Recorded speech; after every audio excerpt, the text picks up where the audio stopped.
Hello, you are watching News Mongolian MNB World. I'm your host, Jugder Gambold. And for our top stories for today. Mongolia and France signed key agreements during President U.Khurelsukh's state visit, unlocking Mongolia's full potential for organic production. French musicians play Mongolia's Jalam Khar at Élysée Palace. For the news, stay with us.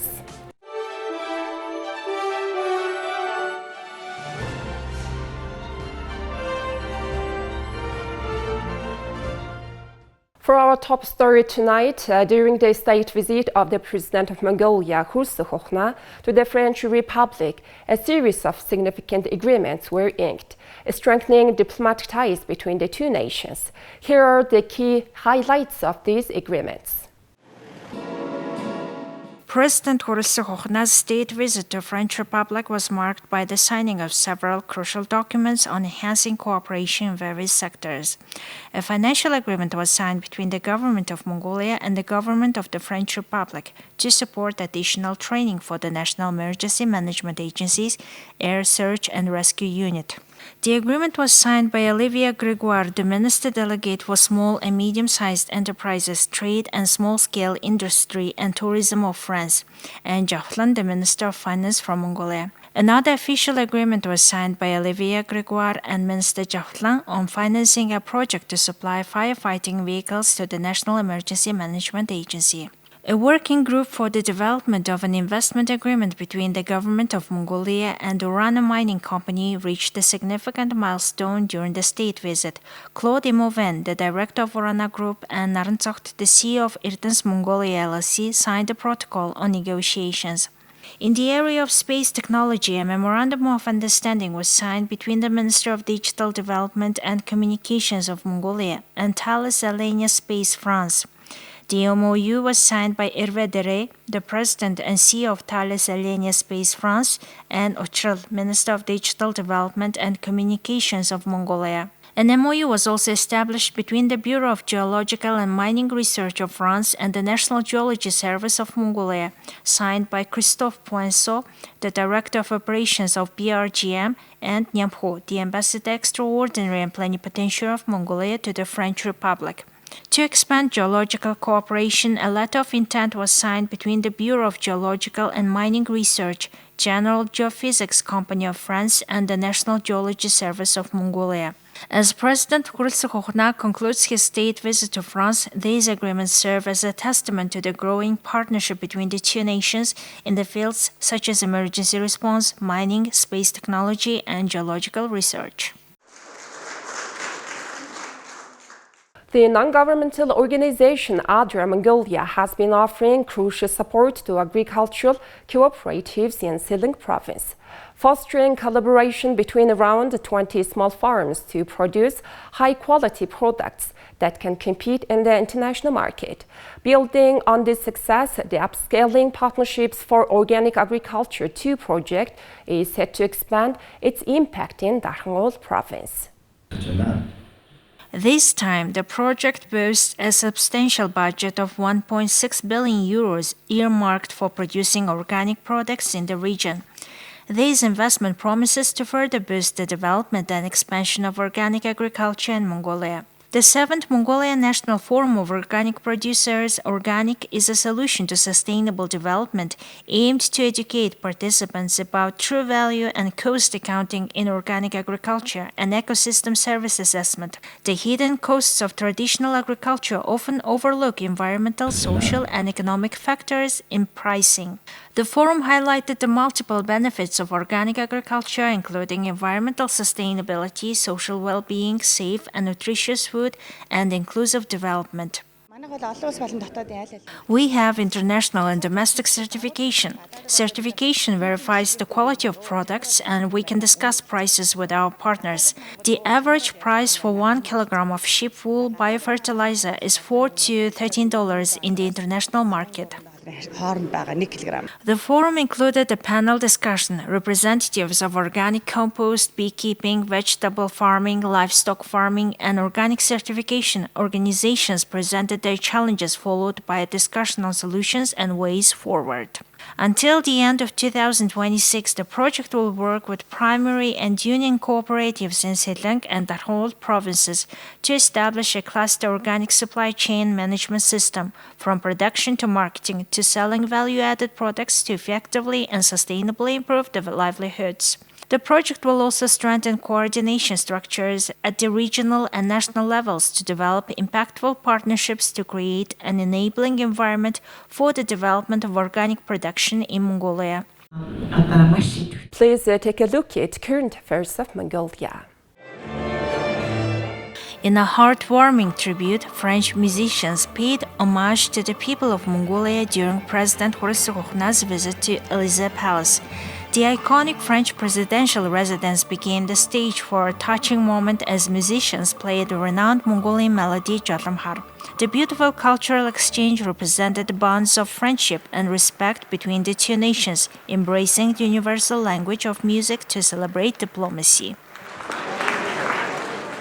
Please take a look at currency exchange rates provided by the Central Bank of Mongolia.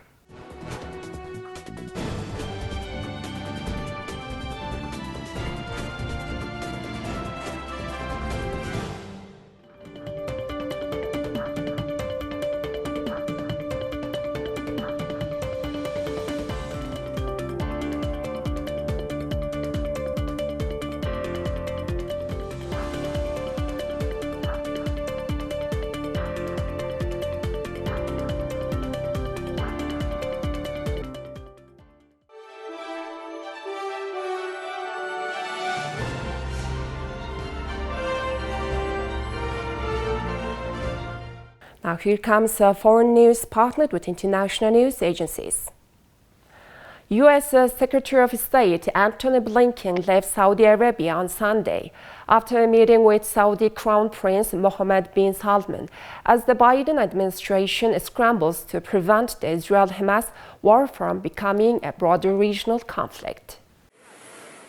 Blinken and the Crown Prince spoke Sunday for a little less than an hour at his private farm outside the capital, U.S. officials said. Asked how the meeting went, Blinken replied very productive, but there were no other immediate details.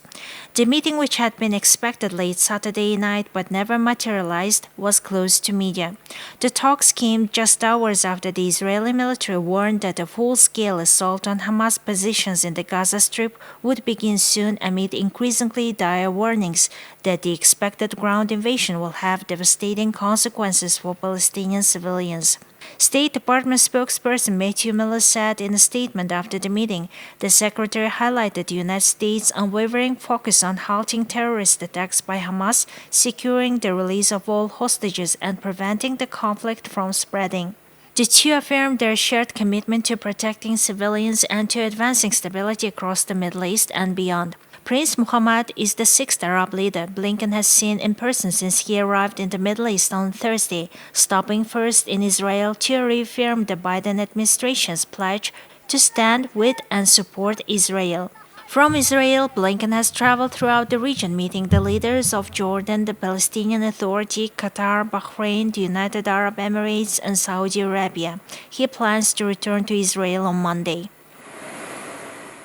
UK Foreign Secretary James Cleverly suggested an Israeli incursion into Gaza was imminent based on their messaging to Palestinians in the territory. Cleverly said that whilst he didn't have details about the Israeli operation or its timing, the issuing of an evacuation order indicated the kind of things that you would do prior to further military action. Cleverly told Sky News on Sunday. Israel has ordered more than 1 million Palestinians, almost half the territory's population, to move south. The military says it is trying to clear away civilians ahead of a major campaign against Hamas in the north, where it says the militants have extensive networks of tunnels, bunkers, and rocket launchers. Hamas urged people to stay in their homes. The United Nations and aid groups say the mass exodus within Gaza, along with Israel's complete siege, will cause untold human suffering. The military said Sunday that it would not target a single road south between 10 a.m. to 1 p.m., again urging Palestinians to leave the north en masse.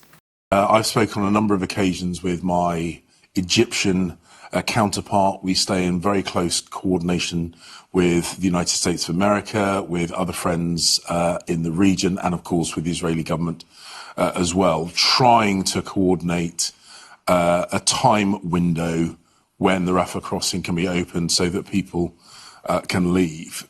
That is proving incredibly difficult. Our transport department are working very, very closely with the Israeli air authorities about keeping airspace open. We are looking to maintain commercial flights and supplement those with charter flights organised by the British government. The exact nature is fluid, depending on the safety of the airspace over Israel. The military offered 2 corridors and a longer window the day before. It says hundreds of thousands have already fled south. Cleverly argued Israel was seeking to minimize civilian casualties, and this was a clear distinction between its actions and those of Hamas. The United Nations Agency for Palestinian Refugees says an estimated 1 million people have been displaced in Gaza in a single week. The U.S. has been trying to broker a deal to reopen Egypt's Rafah crossing with Gaza to allow Americans and other foreigners to leave and humanitarian aid amassed on the Egyptian side to be brought in. The crossing, which was closed because of airstrikes early in the war, has yet to be reopened. Cleverly said he was in contact with his Egyptian counterparts and U.S. officials as well as the Israeli government to try and coordinate a time window when the Rafah crossing can be opened. A spokesman for the Israeli Defense Forces has confirmed some bodies have been recovered by troops just inside the perimeter of the Gaza Strip, amid reports the remains of some of the people taken hostage by Hamas militants had been recovered. There are people that are still unaccountable, and we don't know where they are. And so there are operations which are mostly in the close perimeter to the defense area, including special forces, ground forces, tanks, artillery, in order to seek and find people that may have been killed in the escape or in the exchange by the terrorists, by Hamas terrorists on the Gaza side of the perimeter. And that was the goal of the operation. As I said, there are still people unaccounted for. There are still bodies missing. The number of the dead keeps increasing because we keep finding more victims of this butcher. In its assault on southern Israeli communities, Hamas fighters captured dozens of Israelis and some foreign and dual nationals, including children, women, and the elderly, dragging them into the Gaza Strip. Israel on Saturday said it had so far identified 126 captives. Ahead of an expected ground offensive, the military has said its troops have conducted temporary raids into Gaza to battle militants and hunted for traces of those who were abducted. Well, that's all for today. Thank you for staying tuned. We'll see you next time with more news and updates. Have a good day.